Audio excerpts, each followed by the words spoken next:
Ow! Fucking hell. So before I can go any further with the water tank, I need to make a start on building the dividing wall between the bed / garage area and the rest of the van. In order to do this, I'm using 12mm MDF. I've also made a 9mm template scribe as such, which messed up the first time, and I'm glad that I did it because I learned some things of where to measure, what to measure, etc. I've also bought myself one of these bad boys, a laser measure, as trying to use the tape by yourself isn't the easiest when you're trying to get into the deep corners. So hopefully this should give me a bit of a helping hand. So what I've decided to do is put a bearer across from the bed support to the bed support, which will then allow me to set a square up and then hopefully set a bottom bearer and allow the 12mm ply just to press into it. And then there or thereabouts, it should be pretty much square. I've also bought some packers so that if it does need a slight bit of adjustment once that 12mm, I said ply, but 12mm MDF is in, we hopefully should be able to get it to a point that it's pretty good, pretty straight, pretty square to then work off with the bench seats and the kitchen units on both sides. First things first, I've just got to make some adjustments to the 9mm scribe, put that in place, see if it fits, and then transfer that onto the 12mm MDF. And then once we've done that, hoping to make a start on the pipe work, which is going to feed the sink there and the shower unit there. I'm also considering putting in a cold supply just on the outside of the kitchen unit here, so that when we're out and we can just have a little bit of fresh water for either cleaning off shoes or a bit of a drink when you're outside the van. Right, let's get cracked on with this 9mm.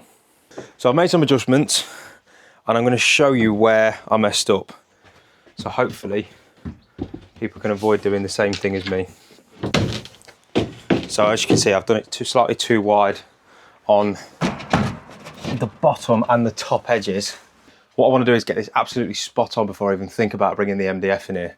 Because if I'm pressing the MDF against this, it's just going to split and fray. Because I didn't get moisture resistant MDF, what I'm also going to do is PVA the bottom side of the MDF, so that if there ever is a leak, it's got less chance of soaking up and just turning into Weetabix. Just to give you a close-up of the bits that I messed up on initially. As you can see, I didn't take into account these bits where this might actually be seen if the seat's down here and this bit's going to be visible. I want to get that as tight as I possibly can with the cut and the scribe. Likewise on this side. I could always fill it with cork, but I don't really want to be bodging it on something that's going to be so visibly seen. So that's the template updated now with the finished curve on the top as well. And I think that's looking pretty good. The edges are a lot neater, not as tight at the top and not as tight at the bottom, so it slides in much easier and also just scrapes onto the wall, so you have got a bit of friction there as well to help with the rigidity of it. So now I'm going to use my trusty laser measure to get these last few measurements, then hopefully transfer it onto the MDF. Pretty straightforward. 1750 from there to there. Buzzing with that.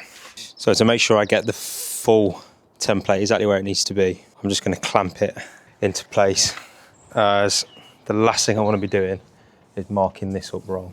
Not a day to have long hair.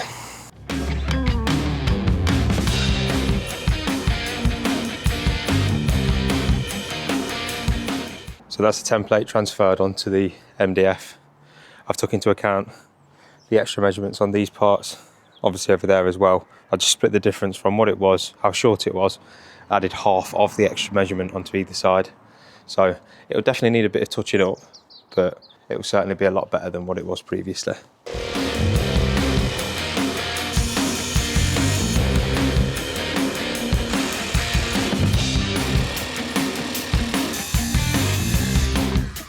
Right then, moment of truth. Come on, please fit.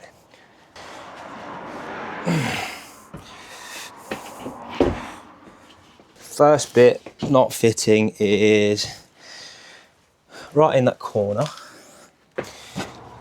Ow! Fucking hell.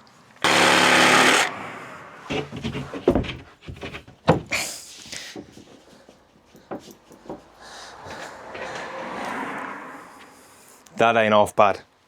Go on then. I mean, we've got gaps. That side's snug as a bug.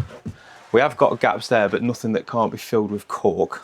How are we looking for square? Needs to come out at the bottom there. Needs to come in at the bottom there.